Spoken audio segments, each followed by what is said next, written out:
My apologies, ladies and gentlemen.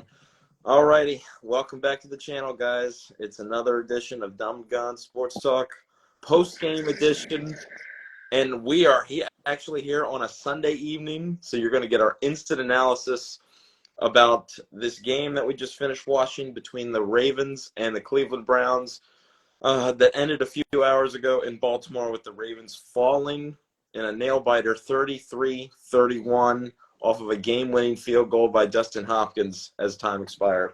Man, what an insane game. What can I say? What an insane game. You just knew it was going to be close. I mean, stumbling out of the gate in the first quarter, it kind of appeared it could maybe have a chance to be a runaway when the Ravens went up 14-0. And Watson threw a pick six on the first pass of the game, so it was looking real nice. But you just knew they were going to get back in it. I mean, it just sucks at the end of the game that the Browns offense got to get going. And the most worst part about it is that it was against Deshaun Watson. I really didn't think he's that good, and I still don't think he's that great. But he battled. He did battle after having a terrible first half. He started like 6 for 20. 70 yards and a pick, and then came out of halftime and just lit us up. The defense could not get a stop in the second half at all. The Browns scored on all three of their possessions. They answered our touchdown with a long drive that resulted in a Kareem Hunt touchdown. Then their next one, they took it right down the field in 2 minutes. And then their third one was the game-winning field goal drive. So, yeah, the Ravens were unable to get off the field the second half. And that was to be their demise. Now, the offense was far from perfect. We get that, and we're going to talk about that. But it just kind of sucks to see how good this defense has been all year, and then it kind of goes back to the old 2022 way, where we have fourth quarter lead, and then we are unable to make that last stop. So we want to get back to that. We need to get back to those ways because we've been, kind of basking in 30-point wins recently at home, but now when we get in tight games, we need to show the world that we can still make those stops and see that we have turned a corner, because this Ravens team today did not look like it turned the corner, as people have been saying. It looked like the old team that can't hold leads in the fourth quarter. But anyway, those are my opening thoughts. What about you, Dom? Oh, by the way, Dom went to the game, so yeah. How's the atmosphere, and what are your instant reactions to this game? Heartbreak. A lot of heartbreak. It's just, when you go up 14-0, like in the first quarter, it's just like you feel like you're on top of the world at that point, because the offense didn't need to even get that first touchdown. Kyle Hamilton took care of it for us. Beautiful. And it's just like, defense they got multiple stops in that first half. And it was just like, it was looking good. Everything was looking like it was going to go just fine. And second half collapse. Like, how many times do we have to keep writing the same script? Second half collapse. I don't get it. I don't. Like, why? Why can't we just hold the lead? Like, the Browns, first of all, their run game, this is the most we've been, like, they ran all over us today. Keeping a stack with you, they ran all over us. Ford had 107 on the day on us. Yeah, that's ridiculous. Come on, man. Like, they were pushing us around out there. It's like they asked us, do we lift? Like, they were pushing us around out there. Patrick Queen and Roquan Smith, not their best game today. It wasn't. Like, tackles were missed. They were getting bullied out there. It just, in that second half, it was just bad. It was bad. I hate to say this because I hate to agree with the opposition, but Mike Tomlin's right, man. We do not play all four quarters of football. I get It, That's in the AFC North. I guess we can't. We're just like it's incapable of just doing it. we This don't play all four quarters. NFC we dominate, but AFC North we just I just, oh. I just don't get it, man. I don't like. I'm trying to wrap my head around it. I'm trying to understand what happened in that second half. That the Browns were just like, yeah, we're gonna punch you in the face, and you're not gonna be able to recover. Like when I don't know. I don't know. It's too much to dive into. Let's just get right into it. Let's get started. Let's just get right into it. That we've got my aunt, my cousin. How you guys doing tonight? Spamming the Travis Kelce and Taylor Swift. I'm not in the mood for silliness. The Eagles are on a bye week. Enjoy your bye. You're gonna take a fat L to Kansas City next Monday night. We'll see. Anyway, yeah, let's dive Well, into. actually, we would like the Eagles to win that game because that would bump Kansas City to also. Oh yes, that's true. I would like the Eagles to win that game. The Eagles could happen. win that. It could happen. We'll see. You get shellacked by the Broncos, so I feel like anything can happen at that point. Well, Chiefs are coming off that Dolphins win in Germany. That is true too. That is true too. We'll see. They're on a bye this week as well, so both teams will be rested up. All right, I guess we can go ahead and start. We were talking about defense, so we'll go ahead and just start with the defense. Defensively in the first half, pretty solid, but again, the running lanes were there all day long. And we are not used to seeing this team get gashed in the running game by Jeremy Ford of all. I mean, come on. And actually, the most important thing is the Browns were down 2 tackles, 3 tackles, and it didn't feel like we were getting after the quarterback or stopping the run, inside or outside, and then in the pass rush. And I know we sacked Watson 4 times today, but it felt like he had all day to throw. It really did, because he was not under pressure at all, especially in that second half. I mean, and then another thing, he's the running lanes. I mean, he was just taking off every single play. I mean, I guess that's what you do to help out those struggling tackles, because when we were getting around the edge, he would just scramble right up the gut. So I don't know. I don't know, but it was really frustrating to watch him just scramble up the middle over and over and over and over again. And then even on that last drive of the game, scrambled up the middle, missed tackle by Van Noy, and he's off to the races for a 16-yard gain to put him in field goal range. And that was essentially the dagger right there. Van Noy had hands on him around the line of scrimmage. It should have been a 1-yard gain. And then who knows what happened. I mean, they probably still would have scored. But you could have maybe made it a little bit more interesting. But you could tell by the second half that this team, they weren't going to stop the Browns. When they had to punt deep in the fourth quarter around midfield, the Browns were getting the ball back. You just knew they weren't going to get a stop. But yeah, the pass rush, not very good in my opinion. I know they got 4 sacks, like I said, but they had all day to throw. And this team, I can't believe the Ravens didn't take advantage of no starting tackles on the Browns. Because I'll tell you who did take advantage of the lack of starting tackles were the Cleveland Browns when Ronnie Stanley went out and we had to throw in Falele and Macari was over there on the right tackle, and they were eating him alive. And they came to life in the fourth quarter. I mean, the Browns defense, again, they weren't perfect either, but they made the stops that they needed to make when the game was on the line. Way more points scored in this game than I thought. But the Browns were able to, they were able to capitalize on backup tackles on the line of scrimmage, and the Ravens weren't. Tough game for Van Noy, too. He was just getting bullied. And that one time where he got blocked by number 19, oh my God. And they did that a couple times where some Ravens edge rushers were just getting plastered by people. Absolutely plastered. And it was just, I don't know. That was really bad. But the first half, like you said, it was fine. The defense held it down for the most part, and they were following what my keys to the game were.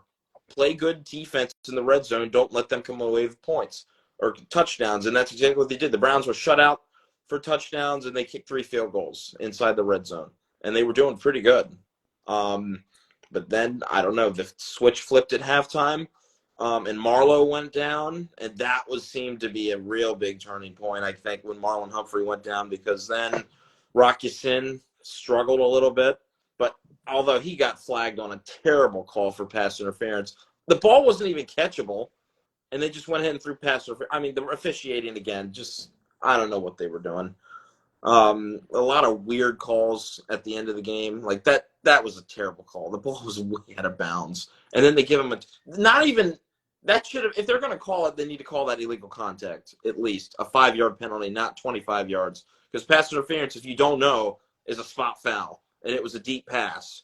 And that set the Browns up inside the 10. So, I mean, come on. That was a weak call. And I know he was holding him, but that's not the definition of pass interference. It's not. But yeah, the defense just started by the third quarter and fourth quarter. They were holding on to dear life. Maybe they were gassed because the Browns were on the field for a long time. After the OBJ touchdown on the slant where he took it for 40 yards, the defense was on the field for 12 minutes straight on that long Browns drive to answer. So I don't know. Maybe they got gassed. Maybe they couldn't hold up after Marlon Humphrey went down. I don't know. But the defense just flipped the switch in the third quarter, and it was tough to watch. Really tough to watch. The Browns kind of had their way, doing whatever they wanted to do, and it was just like nothing we could do about it. Looked like the old Ravens defense from last year and the year before. Yeah, it was unfortunate. A couple of our keys, for the Ravens to win was blatantly ignored. I mean, who did we say that in the pregame? What did we say? The two people that we need to look out for the most: Amari Cooper, David Njoku. Yep. And who tore us up? Amari Cooper Yep. and David Njoku. Amari finished with almost 100 yards on the day. I think he finished with like 98. A couple catches for 98 yards. I don't know exactly what Njoku finished with. But it's unfortunate to see that happen because, like you said, and it's just like you said, it looks like the old Ravens defense. When Deshaun Watson was getting out of the pocket in almost every daggone play, that's exactly was my first thought is, oh my goodness, this looks like last year when we couldn't bring down a single soul. They had hands on him. People had hands on him. Like I've seen, like we had wrapped around him. Watson just easily just broke it. And I'm like, what are we had perfect tackling for most of this year. Most of the tackles, it hasn't been glorious every game, but darn it, it's been good for the most part. Like we aren't a top 5 defense if we can't tackle. You know what I mean? So it's like all that went away in the second half. And Watson just picked us apart with his legs and through the air. Because Amari, you realize, like, were you being in that game, like you realize that a lot of Amari's catches were not short gains. Most of his catches were big gains. Like they were like 15 to 20 yards. Yep. Like they were big chunk plays. Like Njoku, like most of the baby dots were going to Njoku, and he was taking them for bigger gains. Like, and we talked about that. I talked about that. When you all out rush, you have to have somebody on him. We literally talked about this on yesterday, around noon, for the pregame show. Pop passes to Njoku that go for big yardage, and that's exactly what happened in the third quarter. It's what he had all day. And pressure, and all they did was dump it off. And I'm like, are you kidding me? I mean, you're not getting home, so play coverage. I don't get it. Not Mike McDonald's strongest performance in the play calling either. Yeah, I think it was like all around for all 3 phases of the ball, from offense to defense to special teams. This is not a good game. It wasn't but back on the defense, it's just like I don't know if there was maybe they weren't. Maybe the Browns, because the Browns were taking a lot of our stuff. You know what I mean? We love to control the clock. We love to have the clock in our hands. We love to run the ball. We like to take short stuff. We just like to dip and dunk and just make sure our time of possession, we have the ball. But the Browns, they pretty much did the same thing. Like you said, they had they were taking up most of the quarters too in that second half. Like I felt like we barely had the ball for most of the part in the second half. Yeah. Like it was basically Browns all second half. Like we were all of us just like 3 and out, except for I think the OBJ touchdown was in the second half, if I'm not mistaken. So Like it's just we couldn't get it going. Like I don't get it. Like And then you defensively, I brought think up Amari Cooper. First half, Amari Cooper, 2 receptions for 45 yards. One big catch that brought them down to the 5-yard line, and then they shut him down, kicked the field goal. Not bad. 2 catches. That's pretty decent. Oh my gosh! In the third quarter or second half, just chunk play after chunk play from Amari big Cooper, chunks. and it was wide open stuff. Like they were calling a lot of zone because they started to switch off from man when Marlowe went out, and then they just ran a lot of zone, and they were just killing us down the middle. I mean, these chunk plays to Cooper were absolutely devastating. And then one more play. I think this was the last drive of the game. Ravens, I think Odafe Owe forced a fumble. Ball's rolling out there. Oh, man, if we could have recovered that. That could have Yeah, Brown's been offensive line jumped but on it. Joel Bitonio was right there. So not a lucky play. He was ready. He got it. No Raven got a handle on it. So I can't complain like I did about Clowney in that Cardinals game. So good heads up play by the Browns lineman. And then right after that, it was 2nd and long. And what did they do? Play action, right down the middle, and a diving catch by Amari Cooper. And I'm like, how do you give these chunk plays up to Amari Cooper? Right? In the clutch. Right. And they did that earlier too. I mean, right after Gus Edwards got us up 31-17, Matabike comes in, sacks Watson, and 2nd and long again. Chunk play to Cooper. And this one goes to the 50. I mean, it was like deja vu over and over and over again. Get a sack, and then Amari Cooper gets all the yardage back and more. Every time. I mean, it's all they were thrown to. Amari Cooper for the chunk plays, and then David Njoku for the baby passes. And he was just dragging defenders. Let me talk about Njoku. They could not bring him down. And that's a big dude. And he was motoring, dude. He was dragging Ravens defenders like Derrick Henry style. It was crazy. Like, one of those passes, I think right after they got the big chunk play to Amari Cooper on that touchdown right after Gus scored, just a little stick route for 5 yards complete, and he drags the Ravens defenders an extra 20 yards. I'm like, what are we doing? They're trying to strip the ball. And that's another thing. Just tackle people. When you have a lead, you don't have to try to strip the ball. Tackle. Because the Browns were dragging us for extra yards. Because they're not going to fumble. They're not us. They don't fumble the ball easily. So that's another reason why, these receivers were getting a lot of yak, is because the Ravens try to do all this stripping. And it's like, you don't have to strip every single time. Because that'll cost you. It will cost major yardage. But I don't know, just the awareness, the heads-up play by this Ravens defense was just not there in the second half at all. It was bad execution defensively. It's like the game plan in the first half just went out the window, and just like Browns came out of halftime ready to roll. And I could kind of tell it was kind of going in a bad direction because they were starting to roll like right before the first half ended. Like they were rolling a little bit, and like that momentum carried into the second half, and it was GG's. Well, That. I could argue against that. I mean, Lamar threw that pick right before halftime. Browns got the ball deep in Ravens territory, and the Ravens force a 3-and-out, and they don't get any points. And they force a Hail Mary. And then you come out of halftime, Ravens get ball, take it down the field, score a touchdown, Odell Beckham, and you're up 24-9. I mean, you're feeling great. And then the Browns get the ball back, and they're kind of slopping their way down the field and get to a 4th down in their own territory. And it's like, okay, I mean, get a stop here, and we can run away with this thing. I don't know if you remember that.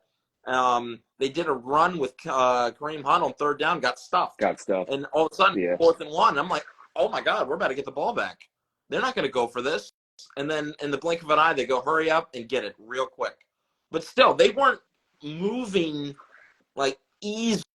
No, they were kind of it was way down the field. Yeah, it was dipping right. But you could tell, like, the offense was starting to, after that, though, more of a rhythm. But after that drive, that long drive, because it took them 12 minutes to score and, like, 12 or 13 plays, After Kareem Hunt got that touchdown, then the Browns started to go, hurry up. And that was when they started moving with urgency. And they were getting chunks of yards over and over and over and over again. And that's when you said, uh-oh, this is a problem. Because, yeah, you can slop your way down the field and get a touchdown and waste 10 minutes off the clock. I wasn't worried when they went up and it was 24-17. I wasn't worried. I was worried after that when they got the ball back. Then they scored in 2 minutes.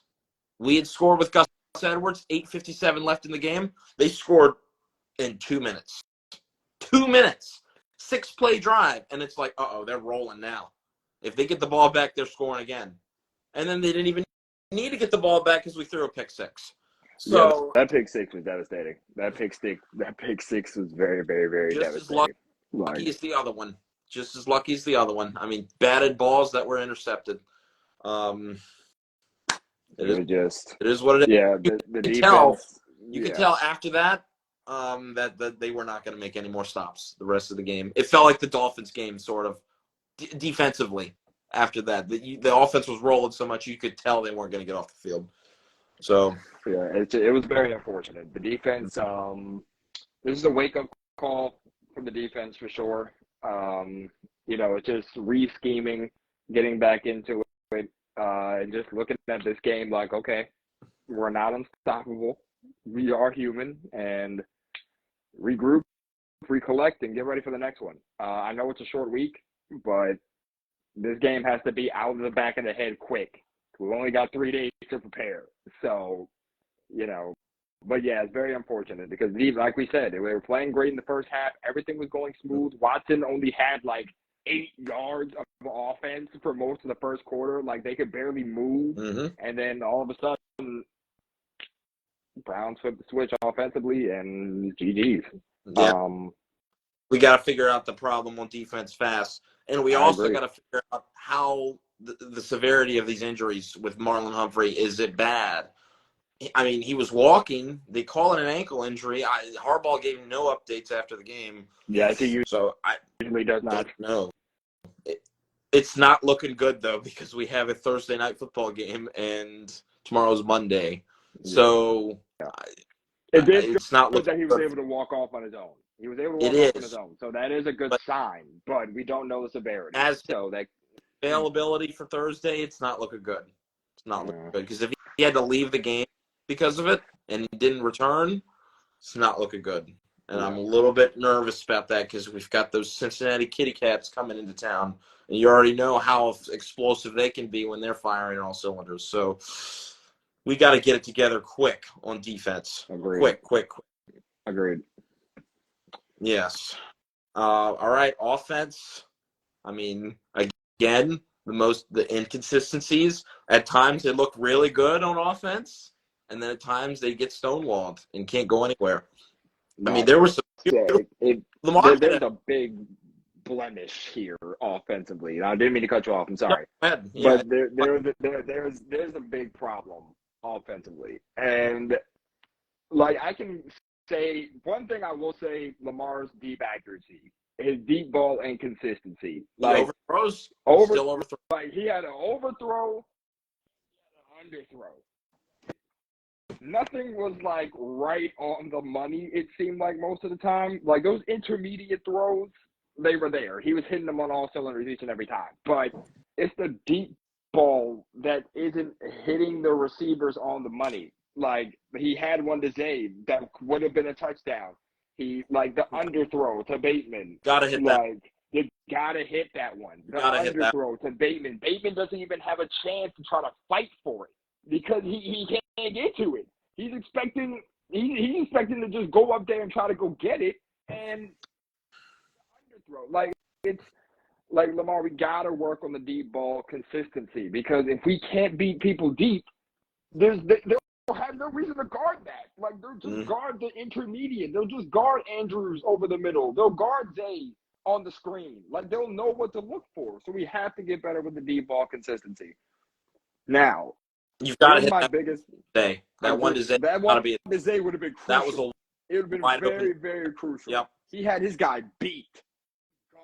Like it would have been 24-6 in the end of the second quarter. Like that would have been big. Yep. And here's my issue. Why is Keaton Mitchell not getting the ball in the second half? I What? noticed. Well, why? I wonder if the hamstring flared up. I mean, if that when Harbaugh was in the presser, the reporter asked why was Keaton Mitchell's touches limited in that second half. He said that's just how it happened. That's false. And that. It's just here's my thing. On his first carry, he took it for a touchdown. Mm-hmm. On his first carry, he had a pass that he took for huge yards. Like the rack was crazy. On a screen, the Ravens executed a screen pass. Yeah. And it's just like, why don't you have a playmaker out there like that on the field in the second half? Why? If it's injury, tell us that, and we'll understand that from perspective. If it's his health, we want him to protect himself. So we don't want him out there on the field. But if he's good to go, why is he not out there? It has to be an point. I don't think Harbaugh's going to say. Harbaugh's weird about this kind of stuff. I'm not surprised that he gives a BS answer, but I'm thinking if he wasn't hurt, then they're idiotic for not using him. I really think probably he flared up something. Something flared up because he was doing too good to not even get attempts. I mean, Justice Hill was in the game at the end. So I'm hoping that was just idiot coaching by the Ravens and he's not hurt. Because if he's hurt, that's bad. And that takes away a big dimension of our running game because his speed is top tier. It's way faster than Justice Hill. And we will miss that on Thursday if he can't go. If he cannot go. But, yeah. I mean, I just wish that we as fans had more transparency. We'll go by tomorrow. Yeah, but if he had the flare-up on the – that's fine. We get it. But if it wasn't an injury – well, what the heck what was the reason? Why didn't we see him out there? We'll see. We'll probably hear from Todd Monken soon. So I'm anxious to see how he answers that. Yes, I need an answer to that question because why is who is showing up as a dynamic playmaker whose speed is actually ridiculous? Like I don't know. Like I know you saw that run play. Like dude, he was just out of it. Like he was gone. Like the speed he got on that run was ridiculous, and you don't have that out there when we need points the most. Like I don't know. It's just that befuddled me. But Mitchell also almost scored a touchdown on a wheel route pass. That is true too. Right, yeah, but it went right through his hands. It went right through his hands. That would have been That would have been big too. The Keaton Mitchell drop and the I guess you can call it a drop technically, but. Taki actually had decent coverage on him. I thought he did. For a linebacker, he kept up pretty decently. Lamar threw a dot. I think it should have been caught, but credit to the linebacker, Taki for keeping up. But that touchdown and the Zay Flowers one, oh, man. If they would have – that's 14 points. I mean, honestly – that could have changed the outcome of this game. Honestly, the Zay Flowers one was a little bit worse because that was a walk-in. Yeah, Zay had him beat. Untouched. And then Zay had him beat. Even worse. And also the reason why the Zay one was bigger because the Ravens ended up getting no points on that drive. That was when Tucker's field goal got blocked. And I want to take just a second to talk about the special teams. This is becoming an issue. Every time that we have to line up for a field goal greater than 50 yards, it's either blocked or no good. Go look at Tucker's stats this year. He's 1 of 5, 1 of 4, or it's either 1 of 4 or 1 of 5. Well, he's 1 of 5 now. Over 50 yards. I mean, so it is okay. Yeah. I mean, that's not good. And I'm not going to sit here and say, nope, Justin Tucker's kind of losing it.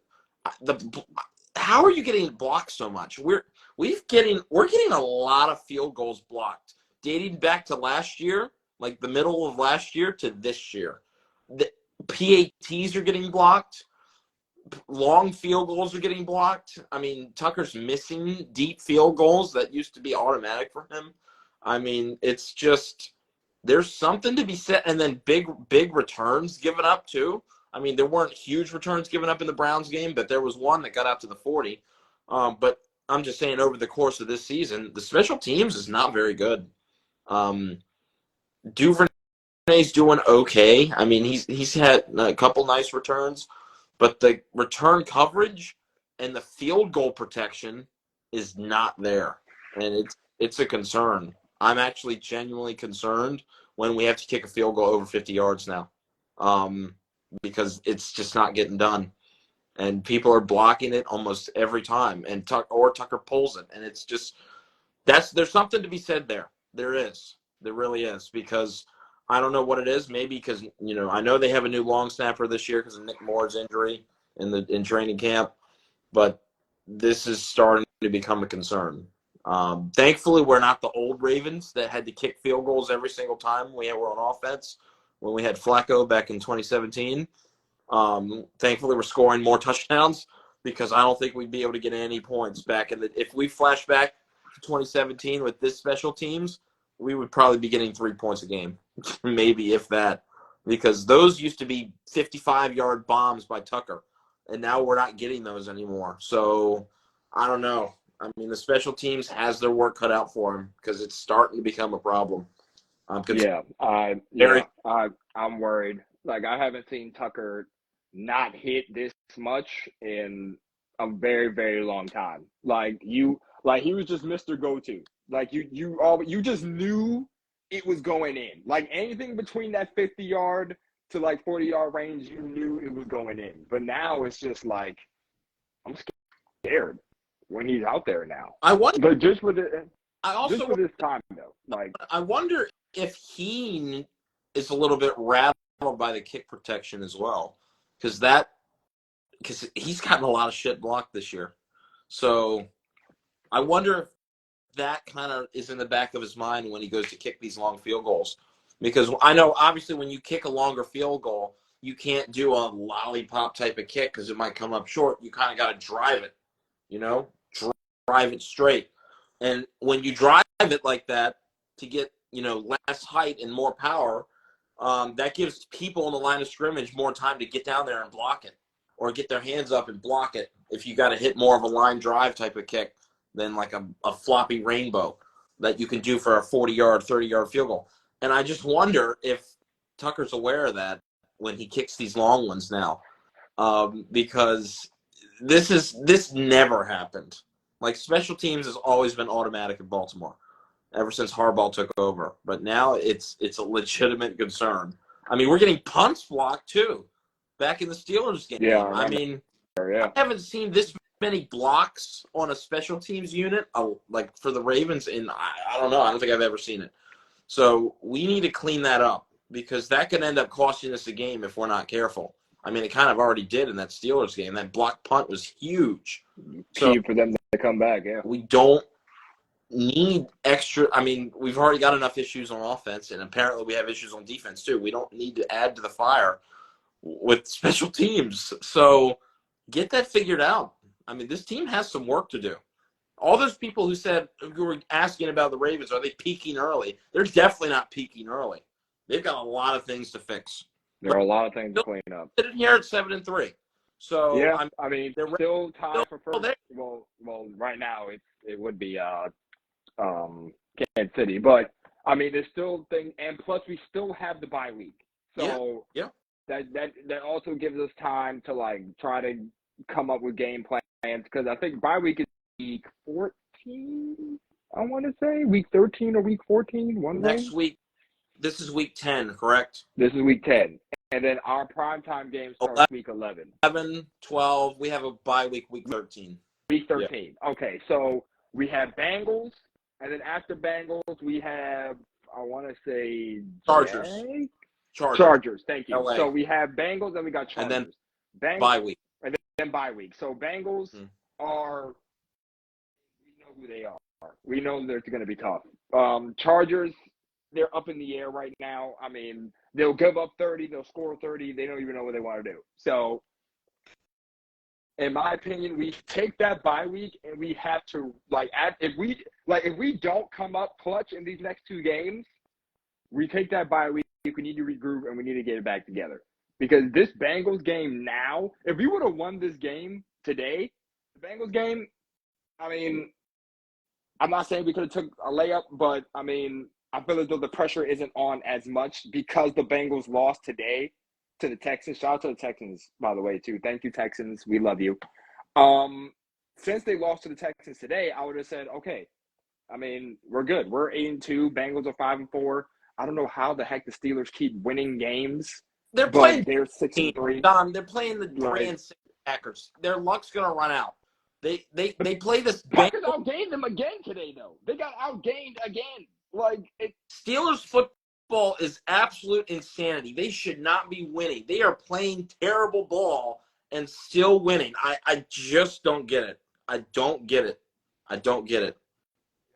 I don't know, but they keep winning. AG, shout out to your team, bro. I don't know how y'all keep doing it, but y'all doing it. So what Tomlin's doing, I don't know. I don't know. I don't know how he does it, but I guess. But notice now that they're winning, I don't hear anybody complain about Canada or like. This is what I'm saying. The Steelers fans are so fair weathered because now that they've won 3 in a row or whatever, the Canada is silenced. I haven't heard any fire Canada or anything. So that's what I'm saying. This is exactly what I'm saying. And yeah, AG can attest to this as well. But he hasn't complained about Canada at all. But they're winning, so he's happy. Just like the Steelers fans. All the Steelers fans are like this. This is why I can't stand this team because when they don't realize what they're doing wrong, like they just are excited that they win. I mean, what do you mean it was never Canada? Talking about they switch up the narratives. It was fire Canada 3 weeks ago, and now all of a sudden it's Kenny Pickett. I mean, I don't know. This is the Steelers' insanity that we. So they're in Pittsburgh, but let me tell you this: their luck's going to run out because they've got to play some actual football teams coming down the line. They've got to play. Next week, they got to play the Browns and then the Bengals. So if they win both of those games handily, I'll give them their credit. But I'm not getting. You heard it. I'm not. I was about to say you heard it here first. Credit for beating Jordan Love and the Packers at their home. So we'll see. Yeah. So basically, the way the AFC North stands now, we are still at the top at 7-3. Browns are right behind us at 6-3. Steelers are right behind them at 6-3. And with the Bengals loss, they are now at 5-4. Mm-hmm. So at this point now, if we beat Bengals on Thursday, we go up to 8-3, and then like you said, Browns Steelers play next week. So, well, technically you could say this week. Browns Steelers play this week. Okay, so AG saying so it's Ravens, Steelers, Browns, and then Bengals. So it's if we knock it is. So if we knock off Bengals down to 5-5, we go up to 8-3. Browns and Steelers will beat each other up. One of them will be 7-3, and the other one's going to be 6-4. What if they tie? If they tie, that would be more hilarious. But yeah, that would be hilarious. But so the division is still close. Mm-hmm. So if we drop any games in this race right now, it is not looking pretty. It's not. So we need to buckle down. We need to get ready for Thursday. Because, again, we are not facing a pedestrian quarterback. We are facing someone who has whooped us multiple times. So get it together, buckle down, and get ready for Thursday. You got 3 days. If we can knock off the Bengals, I'll be feeling pretty good. I would feel good, too. If we can knock them off. Though, they're coming off an upset loss. I'm going to go ahead and call it an upset loss because it was at their home. So I would qualify that as an upset. I would definitely qualify that as an upset. What's going on right now? They're last, and they cannot afford. They're 0-2 in the division. They cannot afford to drop. They can't drop any more games. So they can't drop any more divisional games. Giving it their absolute all on Thursday night to stay afloat in the AFC race. Mind you, they were without T Higgins this game. If we can knock them off please can we do it? If we can knock them off, that will provide a huge gut punch to not only their AFC North hopes, but possibly their playoff seeding if they make it. Or they'll probably make it, but that would drop them to 5-5 in November. With 500. With other matchups down the road against the Chiefs, they've got to play 4 more division games. Well, after us, 3. 2 games against Pittsburgh and 1 more game against the Browns. I mean, they've got sledding. It's tough sledding for them. So really need this game on Thursday. This game could be absolutely insane because the Ravens, as obviously they dropped today, and they want to rebound as well. So, oh my gosh, I'm just thinking about it. This game just got even more intense. The stakes. I mean, obviously the Bengals need it more than Baltimore. The Bengals need it more. The Bengals do need it more. Like being 5-4 right now, and if we drop to them, Steelers win. Well, obviously one of them is going to win if they don't tie. But Browns and Steelers win. Now we're down a half game. We're be 7-4, and then one of them would be 7-3. So now we drop the division. Nail biter. So it's crazy because we should have been up in this division by 3 games, but these stupid teams keep finding ways to win. And now the margin of error is very, very thin. So, oh man, this Thursday, I will be there at that game on Thursday. Oh my God, this is going to be intense. I mean, I'm nervous now. I'm nervous. Yeah. Week 10 is in the books after tomorrow. Week 11, like we are already in week 11. We're about to be in week 11. Like it is not much season time left for us to make mistakes. So we have to play the bet. What did you talk about earlier in the season before the season even started?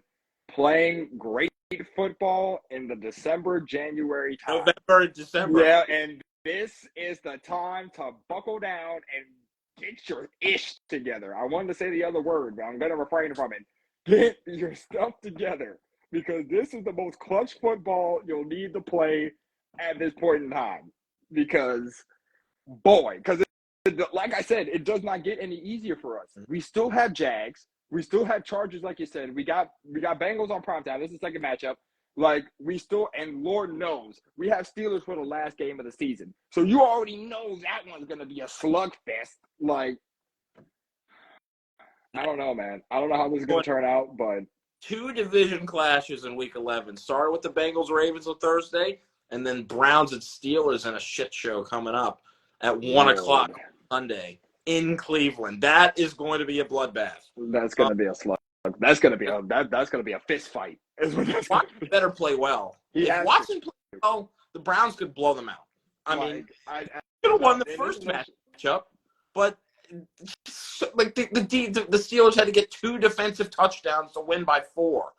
So I mean, like the Browns now coming for him. Right, Watson is going from Clowney and Van Noy to T.J. Watt and Alex Highsmith. So with their backup tackles. Now I bet the Steelers will take advantage of that. They probably will. It's going to be nasty. It's going to be. But the Steelers' secondary is bad.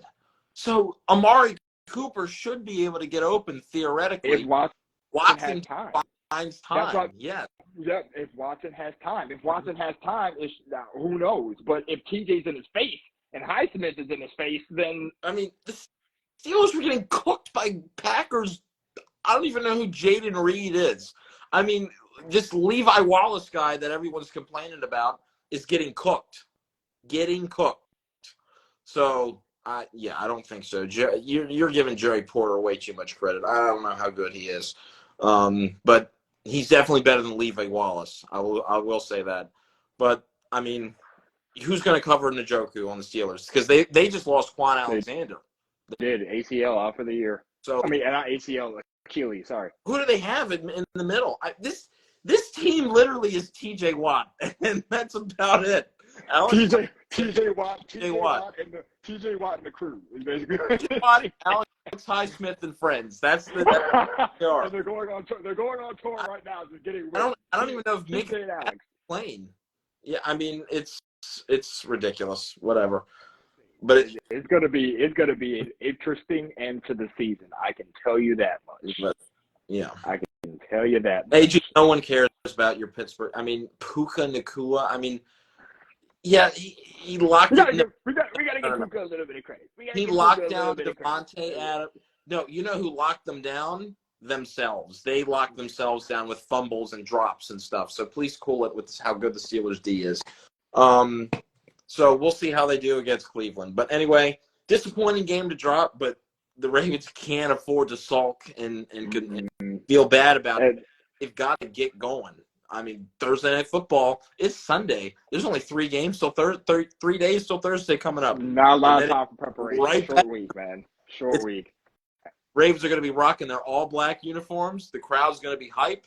We're 7-3. The record's still good. I mean, the crowd's going to be excited for that game. I know the word. Now, Ravens, are you prepared? The worst part is I literally, you remember in the beginning of the season when we were giving our record predictions, I literally said we were going to be 14-3, and we dropped to 3. So at this point now, it's I said it's going to be 13-4, but you said 13-4. So I've been right on most of my predictions. Those dating back, the only one I was dead wrong on was losing to the Bengals week 2. I thought we were going to lose that game, but I had them winning Texans game, losing the Bengals, winning one of the next 2 against Browns Steelers. Oh, guess what? That's what we did. We beat the Browns, but we lost to Pittsburgh. Pittsburgh the week after. We won the next 3. You said we were going to lose to the Lions in a heartbreaker in overtime. I said we were going to win that, and sure enough. Yeah, well, I feel like the Lions game caught everyone off guard. But you said we were going to drop that one. I did think we were going to drop that one because, I mean, the Lions were looking so good. I wouldn't have been surprised if it would have been, down to that wire. But, I mean, we blitzed them. I can't remember. Now, I had us winning this game on Thursday night at home. But I also had us losing the first game. I think I had us. I don't know which one. I don't know if I had it flipped or not. But I have a loss. You had a loss this week. I had a loss. No balloons, no celebration. I don't know what that was. I don't know what that triggered that. Yeah. You had us dropping this week. I had a loss this week. So please prove me wrong. I'm okay with being wrong. Because we need it now more than ever. Now, ladies, this is what we're talking about. We're going to give you our actual score predictions, up to date on Wednesday. But we're talking about back in May when the schedule came out and we gave our way too early season predictions. So I don't think Dom's going to predict a loss on Wednesday, or maybe he will. I don't know. But we'll talk about that. But anyway, we'll ease into that as the week progresses, and I'll have my feeling on it for later that week. We're going to go ahead and get on out of here. Disappointing game for the Ravens. They had control of it multiple times, couldn't pull it out. But it is what it is. Maybe this serves as a wake-up call that they can't just – you're not going to be playing NFC teams that you can blow out every week. So it's going to get rough. It's going to get rough. We're playing a lot of AFC stuff now, so you need to get back in the mode of playing division football. You got one coming up. Take this as a wake-up call. Take this that you need to improve your defense. You need to get more pressure with your edge rusher and interior and not rely on just plays. You need to let these guys eat up too, because that's the difference between us and the Browns and the Steelers and stuff, people with good pass rush, because they don't use plays to get pressure. They let their guys get pressure with themselves, like Myles Garrett and T.J. Watt and whatever, Zadarius Smith. So that's what we need to get going. We need to let these guys eat. Burrow and the Bengals coming to town this week. We need to eat up that offensive line. But we'll see. But, yeah, it's disappointing, but our season's far from over. We are still 7-3, first place in the division. Can't hang our heads too long. Yeah, we can be annoyed, but we've got football to play in 3 days. So, yeah, we thank you for tuning in. So I think we're going to do this since we have a Thursday night football game. We'll take off Monday and Tuesday since we got our post-game show out of the way tonight. So we'll go ahead and do our pregame show on Wednesday evening, right before the game on Thursday. And then we'll probably wrap it up maybe Friday or Saturday, probably Friday evening or afternoon with the post-game predictions. Since I will be at the game, we probably won't do one on Thursday night because I'll be back super late. It'll probably be after midnight. So, yeah, that's the schedule down the line for this Thursday night crazy bonanza on incoming. But anyway, guys, thanks for tuning in. Dom, you got any last little messages for the crowd before we dip? Disappointing loss for sure. I thought we had this one. Would have been nice if we had this one, but like I said, it has to be water under the bridge quick because we got Joe Burrow coming to town. So And I'm sorry you watched that in person. Did you stay for the whole? Yeah, I was there the whole time. So you saw everything happen at the end. It was bad. It was bad. Shoot. Like it's like a break. It's like at the end, but I mean, like I said, it has to be in, through, out, and out quick because we have to snap back. We only have 3 days of preparation for Joe Burrow and Jamar Chase and Mixon and all the crew. So let's get this one out of our heads. It was a bad loss. We get it. Bounce back. Let's get ready for Thursday. Let's go get a dub. Let's go be 8-3. Let me ask you this one last question. I just thought of it. When Oweh knocked that ball out with like 2 minutes to go, what was the crowd thinking right there? They were like, "Go, go, go!" Dude, like when Oweh knocked it out, it's like, "Oh my God, jump, jump, jump!" Yeah. But then and then you would think like after that, like the offense would have been rattled enough, or maybe we could try to get a stop, but it wasn't meant to be, unfortunately. But Oweh, that was a great play by Oweh. Oweh, shout out to you for making that play. Let's see you do it next. Let's see you do it this week against Burrow. Let's try to get another strip. And we got to keep an eye out on the Bengals injuries too, because T. Higgins was out today in their loss. So we'll deep dive and break all that down on Wednesday. We'll have all the injury reports out by then. So that's a great night to do it. But anyway, guys, thanks for tuning in. This is Dom and Gonz Sports Talk. Those of you watching this on YouTube, if you enjoyed, please leave a like and a subscription. Comment down any questions you have for us regarding anything Baltimore Ravens or anything about your NFL team. We love to give our thoughts on any team around the league, or just any questions, any inquiries about anything you want. Just leave it down below. We want to interact with you guys. Please, please, please. Don't be afraid to leave us questions. We promise you we love to answer them. I'm going to start checking the comments like a lot more for people that want to just leave anything, and we will respond. Dom will take the reins on that as well. We both will. And DM us on Instagram. We have our email in the description as well for any inquiries. So please, please, please. And like we always say, we're on the road to 50. So leave a like, share it with your friends, family, everybody that you could know of that would like sports podcasts or sports talks, because we want to get it going. We really enjoy doing this, and we appreciate all your support. But anyway, guys, thanks again for tuning in. We're going to get up on out of here right now. Disappointing game today, but the season's still way not over yet. Ravens flock is still first place. We're still flying. No panicking yet. Got a quick turnaround. All right, guys. We'll see you soon. We'll see you on Wednesday. Have a good week. Dom Gonz signing out.